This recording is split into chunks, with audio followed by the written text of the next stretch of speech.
Salut à toutes et à tous et bienvenue sur la chaîne Étrange-Étrangère. Moi c'est Astou, je suis doctorante en 4e année.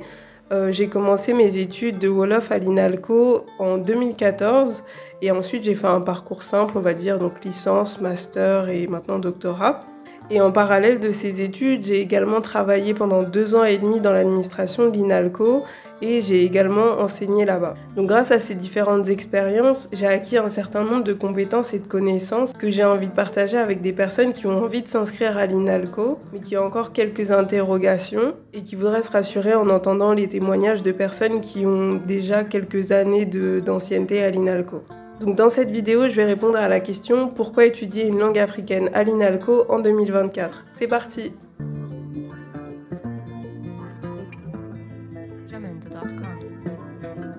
Donc si ce n'est pas déjà fait, je vous propose de regarder ce petit réel dans lequel je récapitule toutes les langues africaines qui sont proposées à l'INALCO.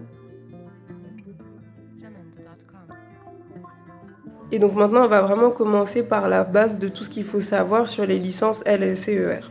Donc déjà une licence LLCER, donc c'est une licence langue, littérature et culture régionale. Donc c'est vraiment un type de licence qui va s'articuler autour d'un socle fondamental qui va être la civilisation, la littérature, la traduction, la grammaire et la linguistique. Et donc la vraie différence que vous allez avoir à l'INALCO, c'est que plutôt que de faire une licence LLCER en anglais, en espagnol ou autre, là vous allez avoir la possibilité de faire une licence LLCER dans des langues dites rares en France. Donc ça peut être le russe, le coréen, l'amharique, le tagalog, l'hindi, etc. Nous on va s'intéresser vraiment aux licences en langues africaines. Mais donc à part la spécificité linguistique, les licences qui sont proposées à l'INALCO, elles vont vraiment fonctionner comme les autres licences que vous allez trouver dans d'autres universités.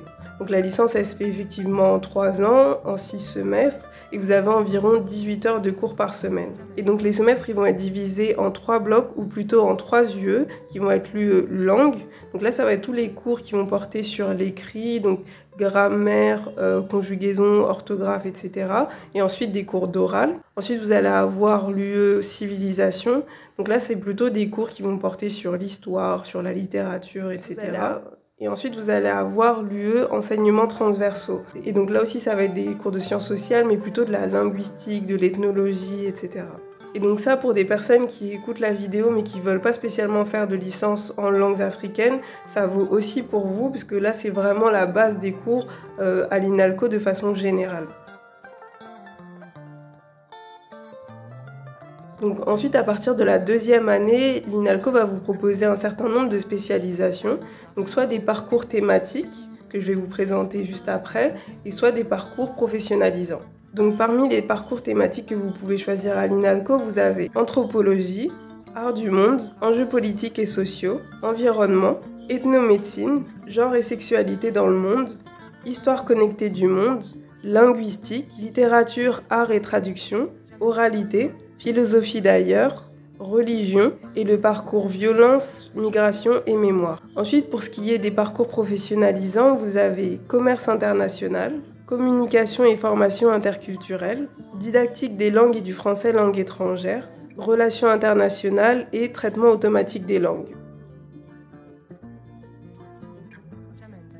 Et donc maintenant, je vais vous présenter les bénéfices et donc les raisons qui peuvent vous motiver à étudier une langue africaine à l'INALCO en 2024. Donc tout d'abord, si on s'intéresse vraiment aux 3 premiers blocs, donc aux 3 premières UE, langue, civilisation et enseignements transversaux. Donc comme je vous disais tout à l'heure, la spécificité de l'INALCO, c'est que c'est un institut qui propose d'étudier des langues africaines qui sont rarement enseignées dans le reste des universités en France. Donc c'est vraiment une institution qui va vous permettre d'acquérir des compétences et des connaissances donc en langue, en civilisation, dans une région donnée où c'est assez difficile en fait de se former de façon générale. Et du coup, du fait de cette rareté, l'INALCO, ça va devenir vraiment un pôle important, notamment dans les études sur les langues africaines en France, ce qui fait que ça va être vraiment un espace où il va y avoir de la circulation des savoirs. Donc, la première chose, c'est que vous avez accès à la BULAC, qui est une bibliothèque qui est vraiment très bien fournie. Vous allez trouver des ouvrages académiques qui ont été écrits par des auteurs africains, etc., qui sont parfois pas faciles à trouver en dehors de l'INALCO. Vous allez avoir aussi accès à un certain nombre d'articles, etc., qui ont été écrits par ces mêmes personnes.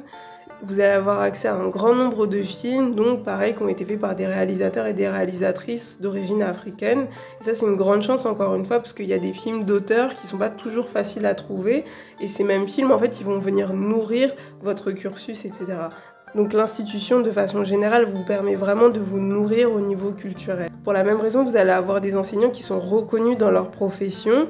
Donc par exemple, pour les enseignants en langue, moi j'ai des enseignants que j'ai eus en Wolof, que je vois maintenant à Dakar, et qui sont vraiment des personnes très importantes dans le monde de la recherche sur le Wolof ou sur d'autres langues africaines.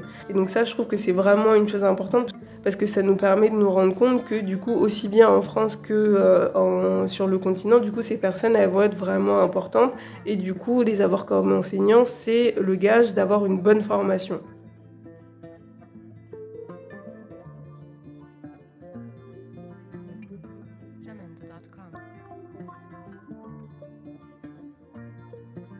Ensuite, l'autre chose qui va être intéressante à l'INALCO, c'est l'offre de cours. Vous avez vraiment des cours qui vont porter sur des thèmes différents, donc comme je vous disais, l'histoire, l'anthropologie. Vous avez aussi un cours sur les cinémas d'Afrique francophone.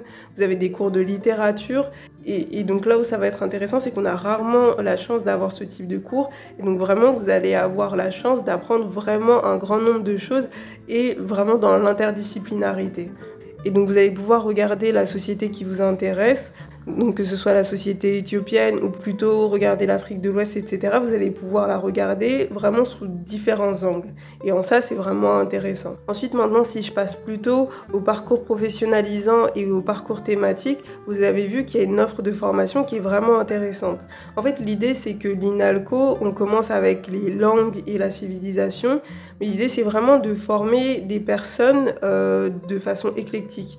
Donc, on peut former aussi bien un diplomate que former quelqu'un qui va devenir un entrepreneur ou un enseignant. Donc c'est pour ça que l'INALCO va vous proposer vraiment une offre de formation qui est très vaste et qui vous permet vraiment de pouvoir faire le choix adéquat pour vos propres objectifs professionnels. Donc encore une fois, c'est une vraie chance. Et la troisième chose, c'est qu'au niveau personnel, ce sont vraiment des études qui peuvent vous nourrir. Déjà, c'est des études qui peuvent changer votre regard, votre façon de voir le monde, qui peuvent vous faire remettre en question certaines choses que vous pensiez évidentes alors qu'elles ne sont pas tant que ça, et donc qui peuvent vous apporter beaucoup. Donc là, comme vous avez pu le voir, j'ai essayé de mettre en avant la partie professionnelle, mais vous le verrez dans le reste de mes vidéos, pour moi la partie personnelle, elle est particulièrement importante. Je pense que c'est vraiment important de ne pas se considérer seulement comme un être économique ou un être qui va au travail. Vous avez aussi une famille, des amis, vous vivez dans une société, etc. Et le fait de penser très tôt au fait que les études, elles doivent vous apporter aussi quelque chose au niveau personnel, elles doivent vous nourrir, elles doivent vous faire vous sentir bien avec vous-même, ça va vous permettre d'aller très vite vers ce qui est votre vocation. Maintenant, évidemment, pour bénéficier de tous ces cours et de tous ces enseignements, les parcours thématiques et les parcours professionnalisants, il faut évidemment garder en tête qu'il va être important d'être assidu en cours, de bien prendre des notes, etc. pour être sûr de pouvoir être pris. Ces parcours, ils sont déjà assez sélectifs. Ils sont ouverts à toutes les personnes de l'INALCO, ce qui veut dire que vous ne serez pas mis seulement en concurrence avec les étudiants du département Afrique, mais vraiment avec toutes les personnes, tous les départements de l'INALCO. Pour cette raison, je vous conseille donc de bien travailler en cours, d'avoir une moyenne supérieure ou égale à 13, et donc d'avoir de bonnes appréciations de vos enseignants. Et bien sûr, de bien remplir le dossier d'inscription, de bien rédiger la lettre de motivation et votre CV pour mettre toutes les chances de votre côté. Et voilà, donc j'espère que cette vidéo vous aura été utile. Dans une prochaine vidéo, je vais revenir plutôt sur ma propre expérience à l'INALCO, pourquoi j'ai décidé d'étudier une langue africaine et qu'est-ce que ça m'a apporté au niveau professionnel et au niveau personnel. Et ensuite, je ferai d'autres vidéos sur les masters et sur d'autres astuces pour bien réussir ses études en langue africaine à l'INALCO. Je vous remercie d'avoir regardé cette vidéo. Si vous avez plus de questions, n'hésitez pas à me les mettre en commentaire. Et voilà, donc on se dit à la semaine prochaine. Ciao, ciao!